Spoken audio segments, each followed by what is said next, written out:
I don't know whether you listened to the Newsagents podcast, the latest episode with Emily Maitlis, Lewis Goodall, and it serves up a potent critique of the US presidential election scene, dissecting Trump's Madison Square Garden rally, where speakers went to extraordinary lengths to offend.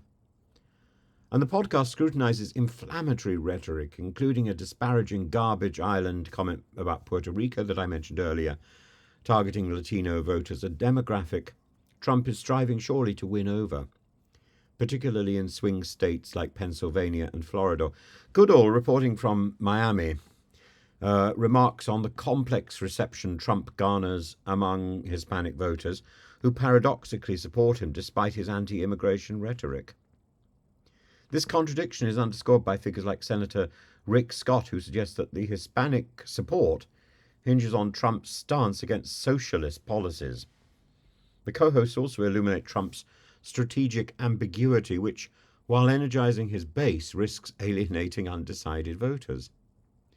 Maitlis turns to the role of tech billionaires, notably Elon Musk and Jeff Bezos, and points out that Elon Musk, she thinks, probably won't even vote for Trump anyway, because he's actually, underneath it all, a bit of a liberal. How they are shaping the election narratives.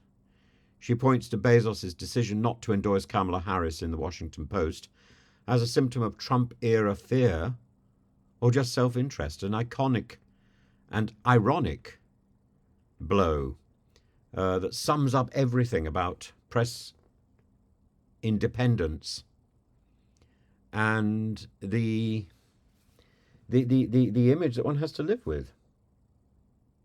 The episode powerfully critiques how this billionaire, for example, may subtly, if unintentionally, disenfranchise Democratic voters by distorting public perceptions on social media. She is very strong about the way social media has been used, probably already, to decide the election.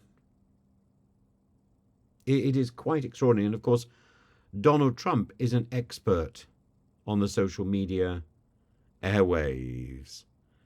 Ultimately, the hosts argue this incendiary, circus-like atmosphere could indeed fuel Trump's campaign, blurring the line between free speech and deliberate provocation. As Goodall quips, it's a house of horrors, leaving the question of whether this dynamic will push Trump's voter base to the polls or repel undecided voters in critical states, and whether indeed this idea of repelling undecided voters is in fact the intention to those undecided voters. If you're not committed to voting for Trump, stay at home.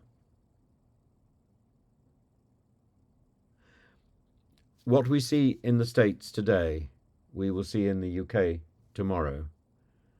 And as the UK politics polarizes, and as we now face the prospect of a leader of the Conservative Party on the far right, I balk at the possibilities as the next general election approaches. What we see in America is horrific. When that is rolled out across the world,